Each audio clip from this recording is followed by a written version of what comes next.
everyone, so here I am back in the kitchen, fluorescent lighting, camera focuses in and out. Okay, so hope you can see me. I can see myself, so I guess it's fine. Anyways, here with a pre-weekend update. So I just, stress and all, just got through taking care of some errands, mailing off some legal documents because they may or may not affect this case, but I'm doing all I can. And it's on my own because the appointed attorneys won't do it as they should, but they won't. So instead of arguing and instead of begging the attorney, and earlier I said attorneys, I meant attorney, whose name will later be revealed, and I'll even show the text. I'll actually, go through in later videos, future videos, and name people because I can talk. So at any rate, so the attorney wouldn't do a lot of the paperwork, so instead of just arguing and belaboring the point, did it myself. Just got home, had some lunch. I'm an avid healthy devotee. So I eat a lot of fish. I don't eat meat. Honestly, is it because of the environment? No. I'll be truthful. It's because I'm very, very, very vigilant of what I put into my body. I like to keep it clean and pure at all times, as much as possible.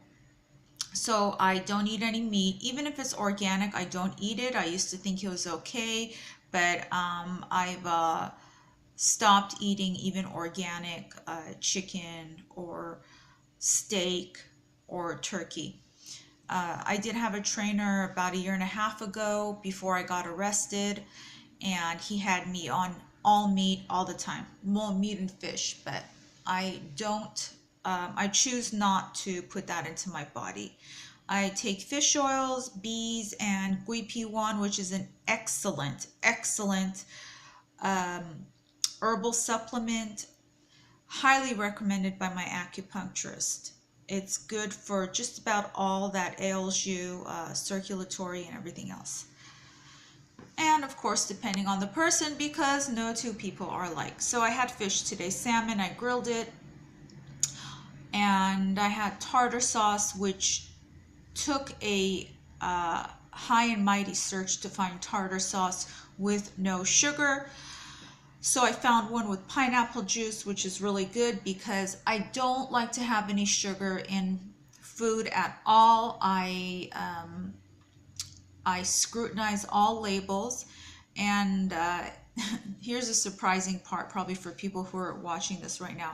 I love chocolate.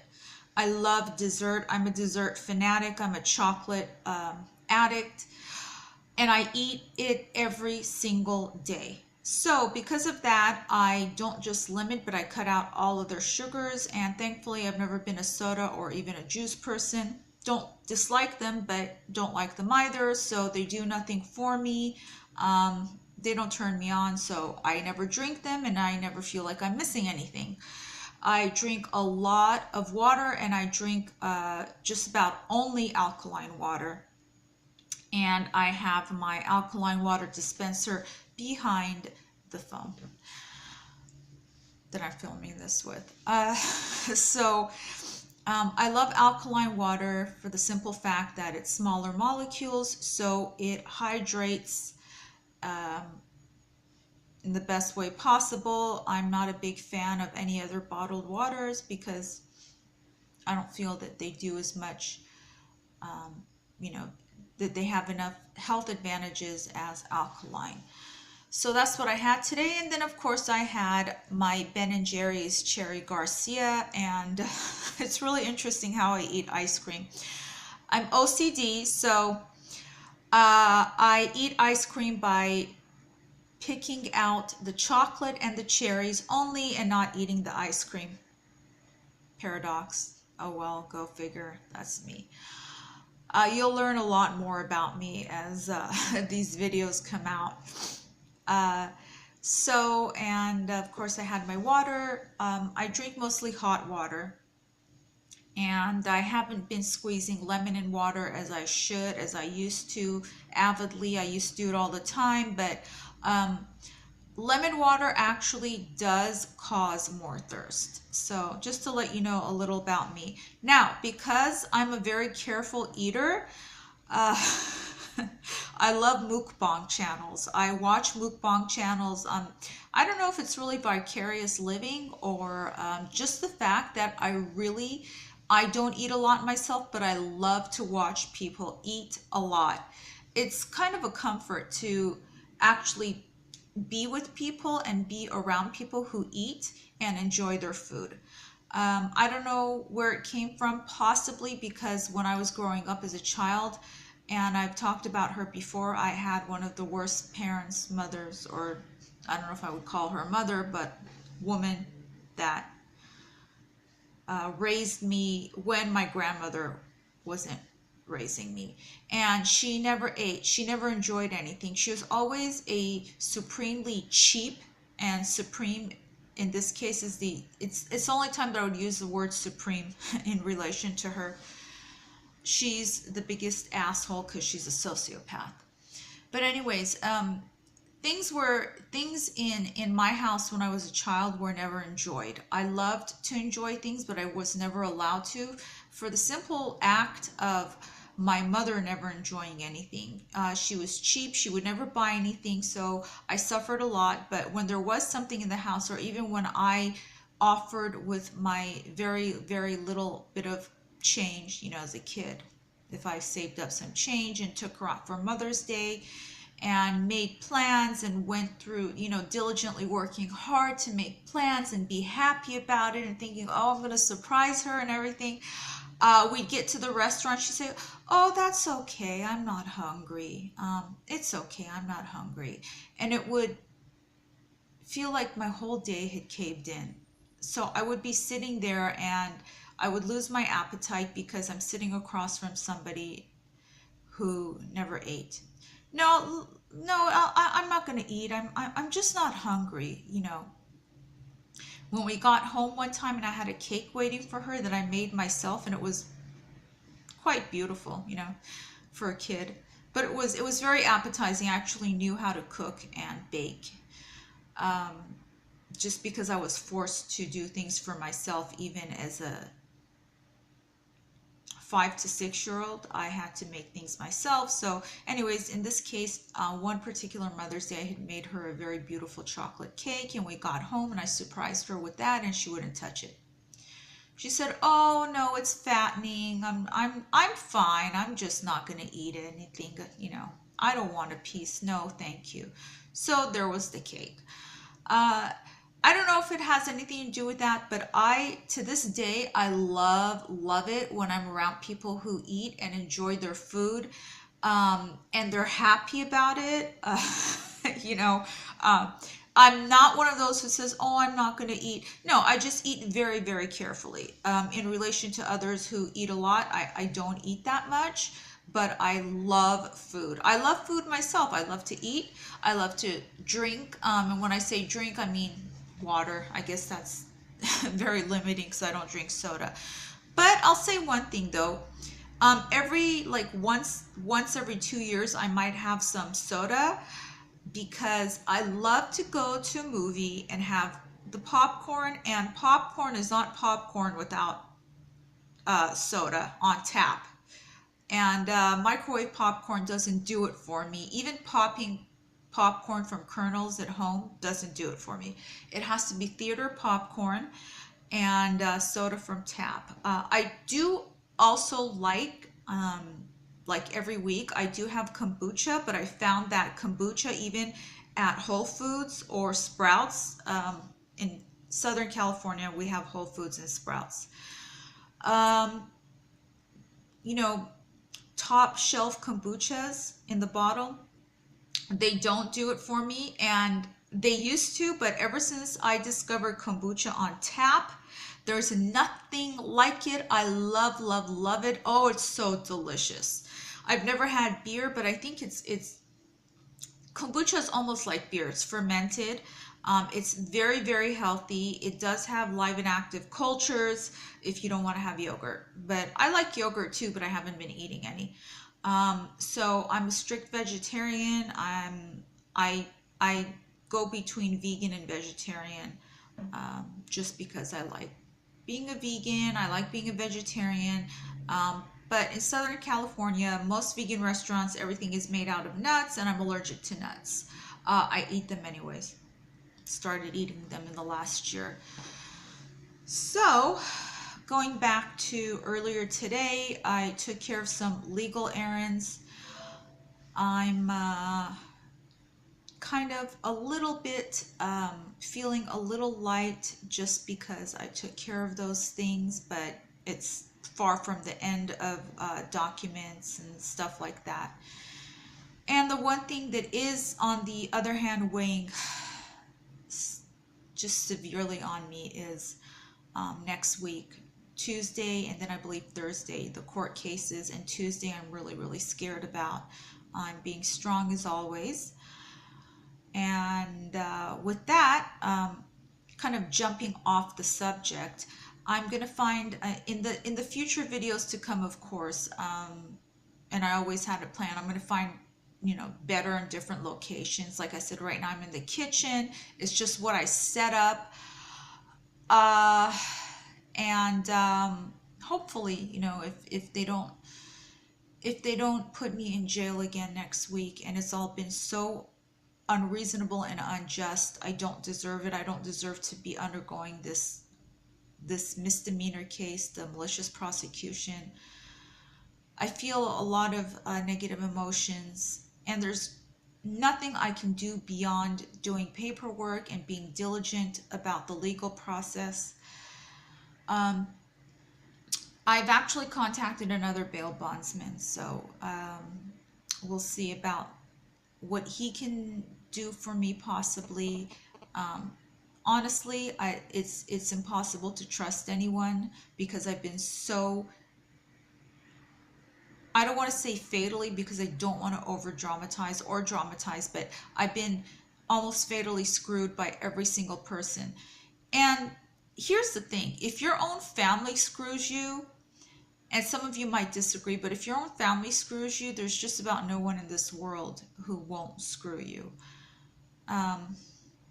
My family, it wasn't just my mother. They're a family of sociopaths on my mother's side and my father's side, just different types, varying degrees, but it's all bad. And it was always I hate, and I don't use the word hate lightly. So I'm saying I hate to call them my family. They're my so-called family, so-called mother, so-called father. He's deceased. It was always every man for himself. For instance, I have a younger brother, Tim, and because I was his mother, because my mother never did anything for me, her oldest child, let alone for him, but she did favor him a little more. However, she was always too selfish and cheap to do anything for him, so I was his mother for all intents and purposes. I raised him, and I really, really felt for him in every way. I did everything. I would sacrifice from my own to give to him. And here's the thing, we never had a falling out, my brother and I, but he doesn't talk to me.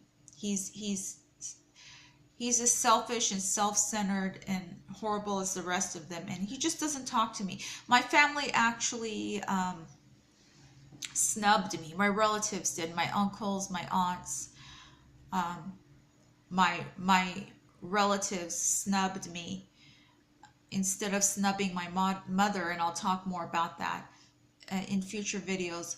When I was 11, almost 12, my mother had a 35-year-old boyfriend who molested and raped me, and instead of ever telling her that what she did was wrong, because she knew about it all along, she had full knowledge of it before it was going to happen. And when I would beg her not to send me to his house after school, she would.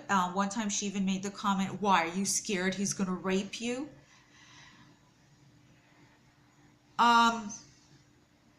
She would force me to go to his house, and he took advantage of the fact that he could see that she didn't care about me.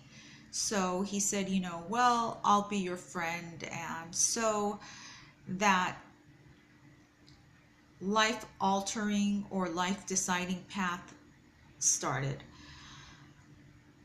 More on that in other days to come. It's never been resolved. And to this day, if you ask her about it, she'll say, I didn't do anything wrong. I was the best mother. I was faultless in the eyes of God. She doesn't know what God is. She doesn't care. But that's her performance. She's faultless, blameless, upstanding, and perfect in her skewed eyes.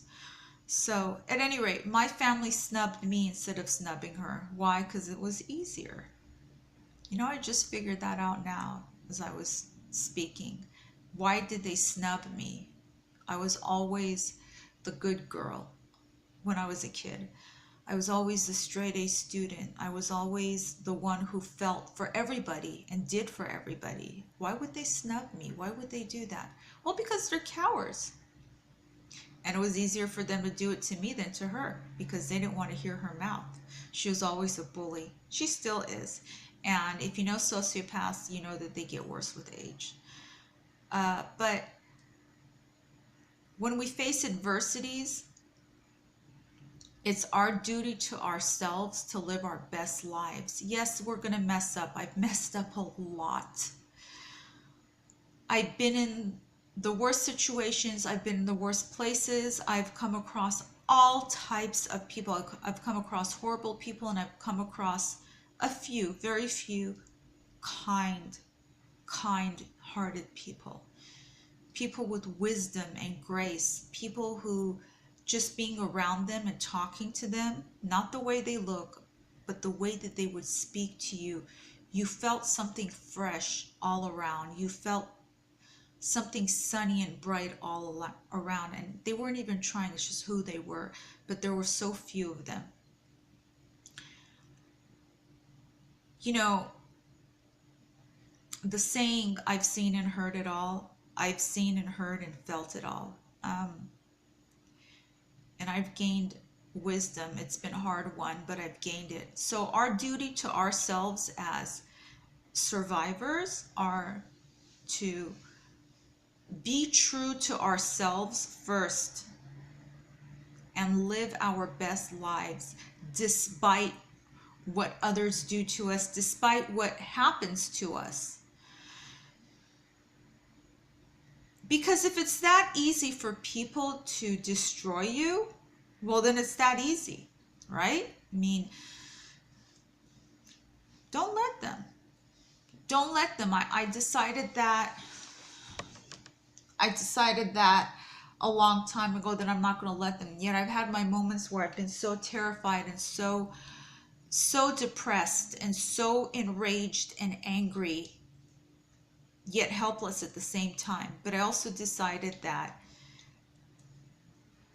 in my last day, whenever that is, do I want to look back and think that I never got to live?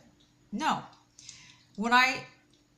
In those days, when I look back, I want to know that even with all the pain and all the hell, that I had good moments, that I had pure enjoyment,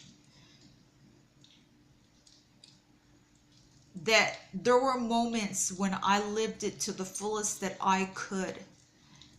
And that means so much to me, because life is short. The days go by so quickly. When you're going through pain, they go by slowly, of course, but when you're having better days, they go by so quickly. And imagine when you're having good days and great days, they fly by.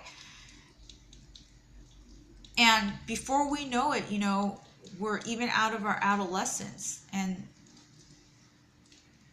I want to know that I had some great moments too. I want to know that. And I want to live, I want to leave a good legacy for my children. I want them to know everything about me, everything that I did and everything that I didn't do but I was punished for, how I dealt with it, how I came out of it, how I survived it, and that I want them to know who their mother was for everything about me. Not just the good things. I want them to know the bad things about me. And because I want them to know those things, because I want them to also know that I found a way to redeem myself, and I found a way to make good, and to know all the good things that I did. I like doing good things. I like helping people. I like seeing their faces. I just like it. And I stopped judging a lot of people. I didn't stop judging all, but I stopped judging a lot of people a while ago, because like I said in a past video, to judge them would be to judge myself. Right is right, wrong is wrong. Who am I to judge them? Anyways, thank you for watching, and please, if you have any questions, message me, write me comments. I won't tolerate anything negative.